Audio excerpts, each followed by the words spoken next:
मैं शांति चाहता हूं, पर घर में रहकर शांति कहां? और आप कहते हैं कि घर में रहकर ही सच्ची शांति पानी। मेरी कुछ समझ में नहीं आता। 7 बच्चे, एक से एक बढ़कर उपद्रवी, कर्कशा पत्नी, सास भी अक्सर सिर पर सवार रहती। क्या ऐसे में शांत होना संभव है?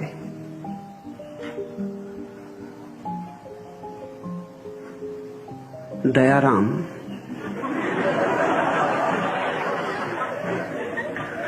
सच तुम पर दया आती, रोना आता। दया योग ही हो।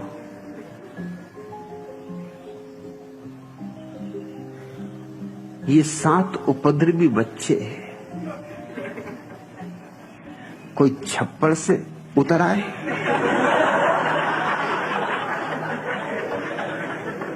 तुम्हारी ही कृपा है।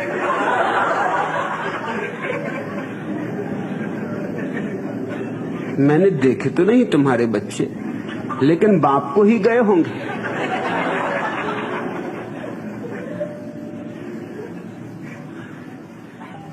लोग जिंदगी को ऐसा उलझाए चले जाते, अपने हाथ से उलझाए चले जाते, फिर रोते। खुद मकड़ी की तरह जाला बुनते हो, फिर खुद ही उसमें फंस जाते हो।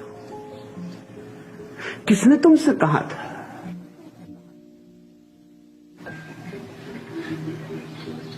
दीवाल दीवाल जगह जगह लिखा है 2 या 3 बस।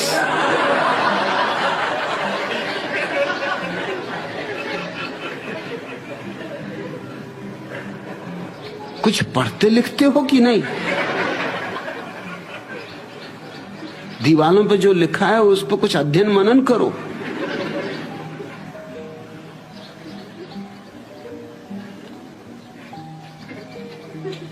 मंत्र पढ़वाए जो पंडित ने वे हम पढ़ने लगे, यानी मैरिज की कुतुब मीनार पर चढ़ने लगे। आए दिन चिंता की फिर दौड़े हमें पढ़ने लगे।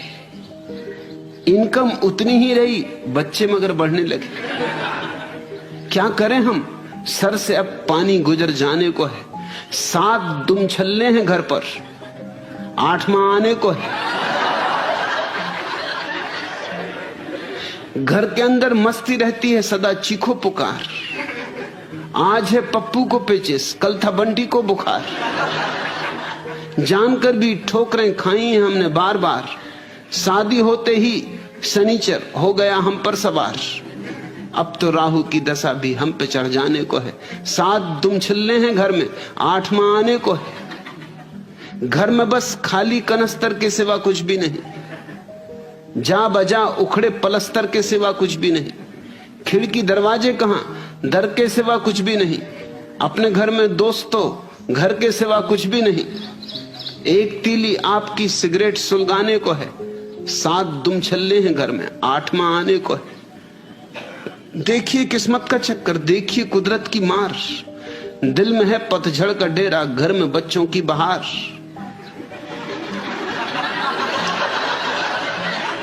मुंह को तकिए में छुपाकर क्यों न रोएं जार जार।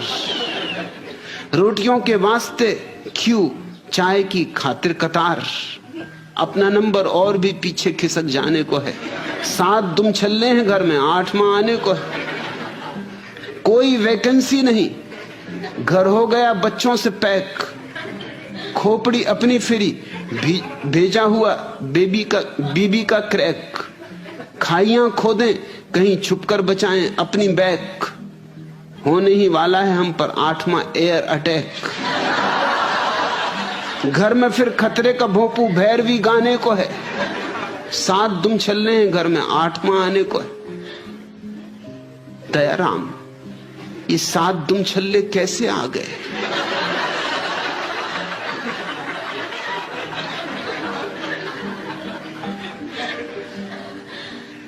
शायद सोचते होगे क्या करें, भगवान की कृपा है। अरे विधाता ने विधि में लिखा है और फिर उलझन खड़ी होगी।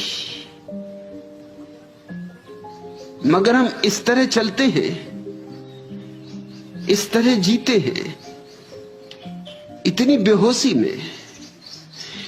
बस रिटायर हो रहा हूं 6 महीने में, 4 महीने बचे, 2 महीने बचे। बड़े खुश हो रहे थे कि रिटायर एक दफा हो गया। कहां की नौकरी ले ली, जिंदगी गंवा दी।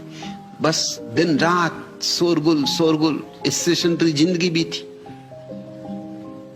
जब रिटायर हुए तो मुझसे आके बोले कि बड़ी मुश्किल हो गई, घर में नींद ही नहीं आती, स्टेशन पर ही सोने की आदत हो गई। सो रिटायर हो गए मगर सोने स्टेशन जाते, क्योंकि घर में नींद नहीं आती। जब तक खटर पटर ना हो, रेलगाड़ियां ना चले, संटिंग ना हो, मालगाड़ी इधर से उधर ना जाए, तब तक उनको नींद नहीं आती। ये साथ संगीत चाहिए ही उनका, इसलिए तो टूट जाती। हम आदी हो गए। वो 3 बजे निकलती थी, वो हमारी व्यवस्था का अंग हो गया था। अब वो 3 बजे नहीं निकलती, एकदम 3 बजे झटका लगता कि हुआ क्या, गड़बड़ हो गई, कुछ मामला क्या है। एकदम खालीपन हो जाता है वहां। मनुष्य का मन समायोजन कर लेता है। तुम कहते जरूर हो कि बड़ी अशांति है घर में, मगर इस अशांति को जरूर तुम चाहते होगे, नहीं तो पैदा क्यों की। और 8वें का ख्याल रखना, क्योंकि 7 तक अगर नहीं रुके तो बहुत मुश्किल है अब आगे रुक सको। क्योंकि कुछ लोगों की जिंदगी में ब्रेक होते ही नहीं। 7 तक नहीं लगा पाए तुम ब्रेक, अब कब लगाओगे। ये उपद्रव बढ़ता ही चला जाए। धीरे धीरे होते होते 13 हो गए, फिर भी सबको एक से कपड़े पहनाती। उसके एक पड़ोसन ने पूछा कि मेरी कुछ समझ में नहीं आता, जब तुम्हारे 3 थे तो तुम उनको एक से कपड़े पहनाती थी, और मैंने तुमसे पूछा था तो तुमने कहा इसलिए एक से कपड़े पहनाती हूं कि कोई कहीं खो ना जाए। अब तो 13 हो गए, अब क्यों पहनाती हो। तो उसकी पत्नी ने कहा मुल्ला की कि अब इसलिए पहनाती हूं कि कोई दूसरा इनमें ना मिल जाए। अब किस किस को याद रखो।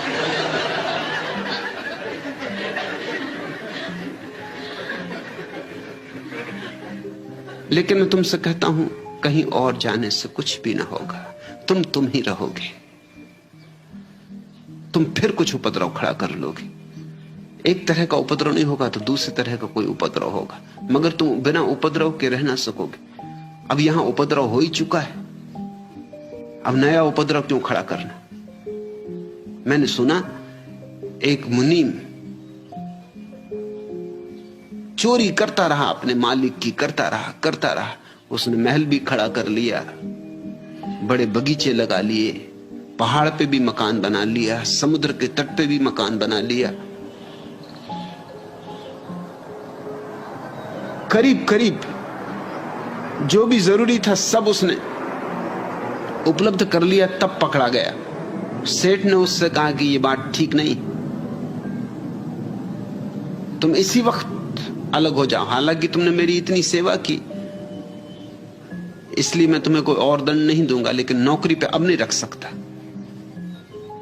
उस मुनीम ने कहा कि सुनो, आपने सदा मेरी सुनी, एक विनती मेरी और सुनो। नया आदमी रखोगे उसको फिर आबासा से शुरू करना पड़ेगा। वो फिर मकान बनाएगा, फिर पहाड़ पे बनाएगा, फिर समुद्र के किनारे बनाएगा। मैं तो सब कर ही चुका, अब क्या झंझट। सेठ को भी बात जची कि बात तो ठीक कह रहा।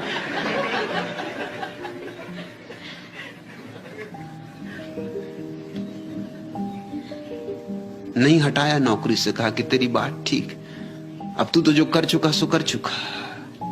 यही मैं तुमसे कहता हूं, तुम अगर भाग गए दयाराम तो फिर से आबासा से शुरू करोगे। यहां तो उपद्रव इतना हो गया कि शायद उपद्रव तुम्हें अब और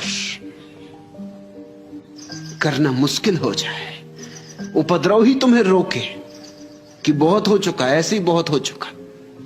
फिर पहाड़ पर एक तरह की शांति जरूर मिलती, मगर वो पहाड़ की होती, तुम्हारी नहीं। पहाड़ पर धोखा आ जाता कई लोगों को। एकांत गुफाओं में बैठे हुए योगियों को अक्सर धोखा हो जाता कि वो शांत हो गए, मौन हो गए, सब ठीक हो गया। उनको जरा ले आओ बाजार में वापस, और तुम पाओगे सब मौन और सब शांति वहीं पहाड़ पे छूट गई। बाजार में आते ही उपद्रव शुरू हो जाते। तुम्हें कोई गाली ना दे तो क्रोध ना आएगा, ठीक है। इसका यह अर्थ नहीं कि क्रोध मिट गया, इसका इतना ही अर्थ है कि गाली देने वाला नहीं मिल रहा है कोई। गुफा में बैठे हो, कोई गाली नहीं देता, क्रोध भी क्या करोगे, किस कारण करोगे, किस पे करोगे। लेकिन आओ वापस दुनिया में, यहां गाली देने वाले तैयार बैठे, अपनी अपनी गाली पर धार रख के बैठे, कोई ना कोई मिल जाएगा और एक क्षण में तुम्हारी सारी शांति, तुम्हारा सारा मौन, तुम्हारी सारी साधना छितर बितर हो जाएगी। एकांत में बैठ जाओगे, ये खो जाती जरा में, देर नहीं लगती, इसका कोई मूल्य नहीं। बाजार के घनेपन में अगर तुम शांत हुए तो तुम्हारी शांति को कोई भी ना छीन सकेगा। इंद्र देवता भेजे मैन का, तुम कहोगे कि भाई आगे, घर की बाई ही काफी, कहीं और जाओ, किसी ऋषि मुनि को तलाशो।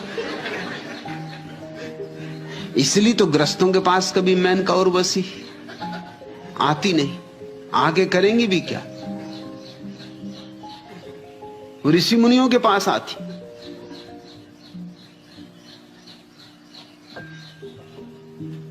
और तुम कहते हो दयाराम कि मेरी कुछ समझ में नहीं आता, 7 बच्चे हैं, एक से एक बढ़कर उपद्रवी, करकसा पत्नी। पत्नी करकसा हो ये जरूरी नहीं, मगर सभी पतियों को पत्नी करकसा मालूम है। जब तुम किसी स्त्री को जुहू तट पे मिलते हो तो वो भी सजी संवरी, वो भी रंग रोगन किए, वो भी इत्र फुलेल लगाए, तुम भी सजे संवरे, तुम भी इत्र फुलेल लगाए, तुम भी कोट में जगह जगह रुई इत्यादि भरवाए हुए कि छाती भी दिखे कि दारा सिंह की।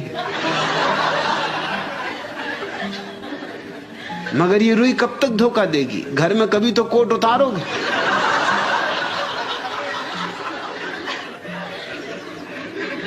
तब असली छाती दिखाई पड़ जाएगी। और पत्नी भी यही कर रही कि वो भी अपने को सजाए संवारे, शरीर को बांधे तरह तरह से। स्त्रियां कैसी सर्कस में पड़ी हैं कहना मुश्किल। कमर कस के बांधे हुए हैं कि पतली मालूम पड़े, चोलियां खरीद के लाती। मैं तो कुछ नहीं कहता, भीतर कुछ है ही नहीं।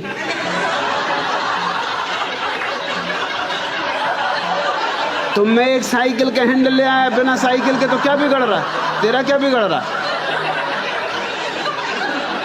अरे आज हैंडल मिला, कल साइकिल भी मिल जाएगी। खोज करने से आदमी क्या नहीं पा सकता, पहुंचने वाले चांद तक पहुंच गए। तो इधर स्त्रियां हैं, पुरुष हैं, सजे बजे मिलते हैं तो एक बात, उनके पसीने की बदबू भी नहीं आती, उनके शरीर की बांस भी नहीं आती, उनके असली रंग भी नहीं दिखाई पड़ते, और सब मधुर बातें करते हैं, कविताएं दोहराते हैं, फिल्मी गीत गुनगुनाते हैं। वो कहता तू चांद का टुकड़ा है, और स्त्री कहती तुम जैसा सुंदर कभी कोई कृष्ण कन्हैया हुआ ही नहीं, तुम कृष्ण कन्हैया के अवतार। मगर ये ज्यादा देर नहीं चल सकता, ये विवाह के पहले ये सब ठीक, विवाह के बाद फिर चंदूलाल को ये तो कुछ हुआ नहीं, शादी हो गई, इससे सब कुछ उल्टा ही हुआ। एक दिन जाके जोशी को पकड़ लिया, एकदम गर्दन पकड़ ली कि जोशी के बच्चे, तूने जो कहा था सब उससे उल्टा हो रहा है। जोशी ने कहा ठहर भाई, क्या उल्टा हो रहा है? चंदूलाल ने कहा घर में शांति बिल्कुल नहीं है। उसने कहा गलती बात, मेरे घर में देख, मैंने अपनी पत्नी का नाम शांति रख लिया, घर में शांति, और क्या मतलब होता शांति?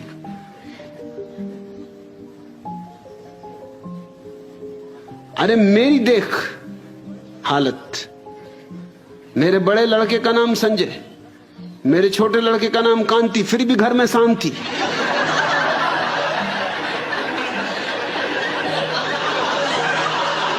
तू क्या खाक अपनी रो रहा है?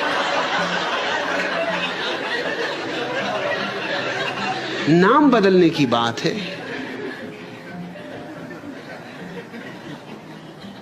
दयाराम, और तुम कहते हो कि सास भी अक्सर सिर पे सवार रहती।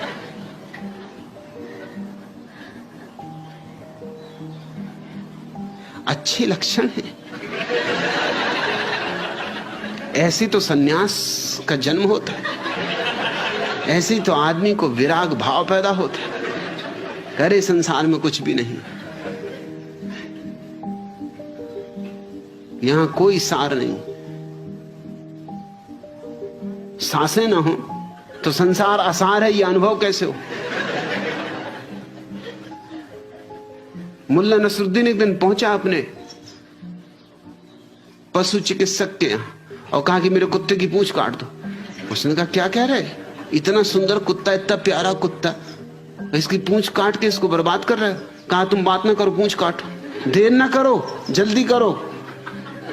उसने कहा मगर जरूरत क्या है, इसकी पूंछ में खराबी क्या है? नसरुद्दीन ने कहा अब तुम्हें को सब समझाना पड़ेगा, मेरी सांस आ रही और मैं घर में उसके अभिनंदन का कोई चिन्ह नहीं छोड़ना चाहता, और ये कुत्ता मूर्ख है, इसको आज 7 दिन से समझा रहा हूं कि बेटा सांस आए पूंछ मत हिलाना, मैं कहता हूं ये पूंछ हिलाता है, ये मूर्ख ना मानेगा। और उसको इतना भी पर्याप्त है कि कुत्ते ने पूंछ हिला दी, फिर वो हटने वाली नहीं।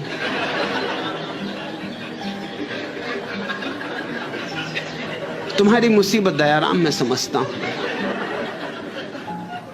तुम्हारे माँ बाप ने भी खूब सोच के तुम्हें नाम दिया, लेकिन अब जो हो गया हो गया।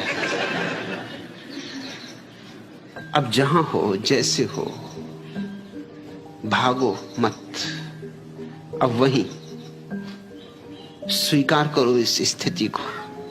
शायद इस अभिशाप में भी वरदान छिपा हो। अगर सांस में भी परमात्मा को देख सको, हालांकि है बहुत कठिन काम,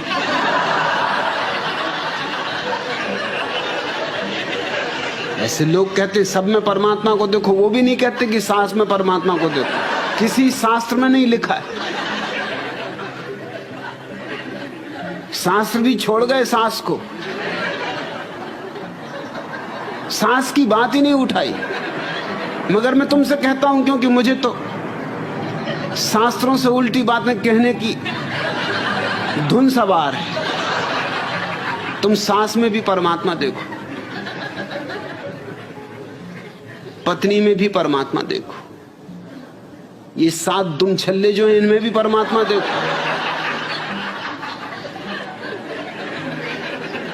और ये सब परमात्मा ने जो तुम्हारे चारों तरफ सुविधा असुविधा जो कुछ भी समझो रच दी, इसी में, इसी के भीतर जागरूक हो। और मैं जिसको ध्यान कहता हूं वो कहीं भी साधा जा सकता है। तुम्हारे ध्यान की धारणा एकाग्रता की होगी, उससे तुम्हें अड़चन हो रही है। एकाग्रता साधना मुश्किल होगी, क्योंकि एकाग्रता का अर्थ होता है एक चीज पर ध्यान को लगाओ। अब तुम बैठे हनुमान जी पर ध्यान लगा रहे, और वो तुम्हारे साथ हनुमान जी, वो बीच बीच में आ जाएंगे, कोई टांग खींचेगा, कोई हाथ खींचेगा कि डैडी क्या कर रहे, क्या आंख खोलो। लोग मुझसे कहे कि हम आंख बंद करके बैठते, हमारा लड़का आंख खोल के देखता कि डैडी जिंदा हो कि नहीं, कि बैठे बैठे आंख बंद हो गई।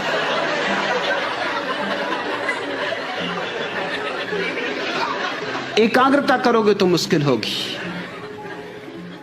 लेकिन एकाग्रता को मैं ध्यान कहता ही नहीं, ध्यान में जागरण को कहता हूं। जागरण बड़ी और बात है। बच्चे शोरगुल कर रहे हैं, तुम जाग के सुन रहे साक्षी भाव से। कोई तुम्हारी आंख खोल रहा है, तुम साक्षी भाव से देख रहे कि ठीक, आंख खोली जा रही,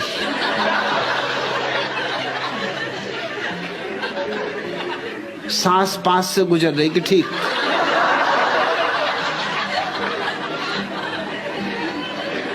सिर्फ साक्षी भाव, बुरे भले का कोई निर्णय नहीं कि कौन अच्छा कौन बुरा। पत्नी चिल्ला रही तो ये कहने की जरूरत नहीं कि कर्कशा, क्योंकि उसमें तो निर्णय हो गया, मूल्यांकन हो गया। सिर्फ आवाज आ रही।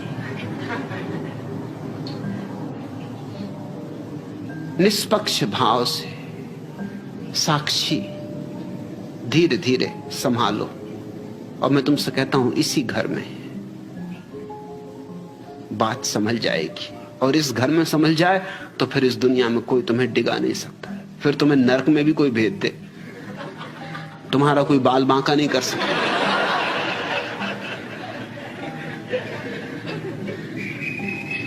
तुम्हारा अभ्यास ऐसा होगा कि नरक के अधिकारी भी क्या खाक कर लेंगे। वो तुम्हें देख के कह देंगे, भैया तुम स्वर्ग की तरफ जाओ, दयाराम तुम नरक काफी देख चुके, तुम स्वर्ग जाओ, अब यहां किस लिए आए, अब हमारे पास और दिखाने को क्या है।